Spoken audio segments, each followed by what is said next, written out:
think something that's really cool is that without ever really expressing it, you start to intuitively understand that whatever direction you go in is the direction you're going to continue in once you jump.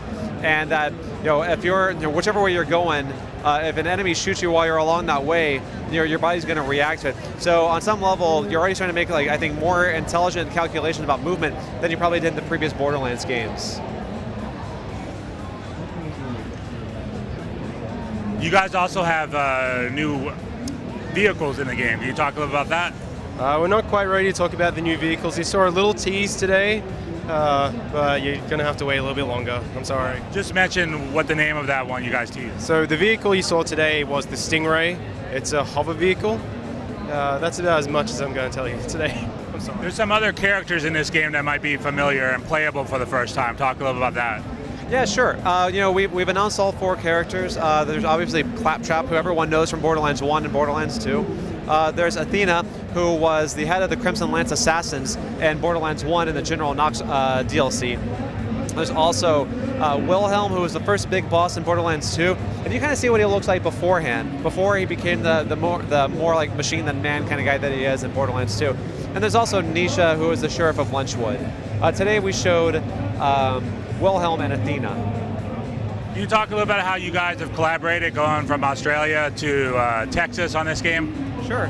Well, I mean, I think it's been a 100% collaboration since the beginning because the Australian team had a lot of ideas for the story. They've been the ones running with it. They had ideas they brought to the table about what kind of mechanics they should be in there. We had our own ideas of what it meant to be on the moon, what we call the promises of being on the moon, that we kind of provide our own feedback on, and we work together to try to flesh it out and make it feel organic. Yeah, we're working together every single day since the beginning of this project. We have guys in Gearbox talking, and even over in Canberra, moving back and forth all the time. It's been a really organic experience. It's just like an extension of the team, and I think you guys feel like we're just an extension of your team at this point as well. We all know almost too much about each other, at this point.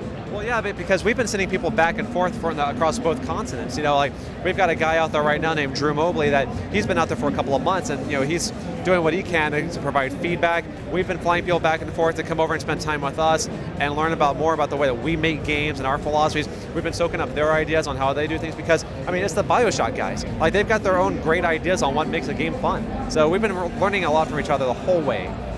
How are you guys pushing the Unreal Engine after multiple games on it? I think that's an interesting question. I think that we're more trying to find interesting ways to use the Unreal Engine. I think a really great challenge for us has been really the cryo elemental, because we ran into some challenges back on Borderlands 1 and Borderlands 2 on how to make it work, and Joel's team has been doing a really great job of making that feel more functional. Yeah, it starts from some of the experience we actually had on BioShock. We had made kind of freeze plasmids and other kinds of plasmids before, so we really jumped at that opportunity to try and make a freeze weapon, a cryo elemental in the game.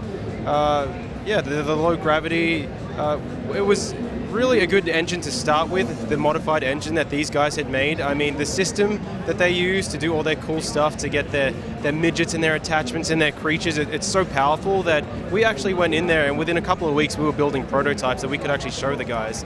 It was a really amazing starting point.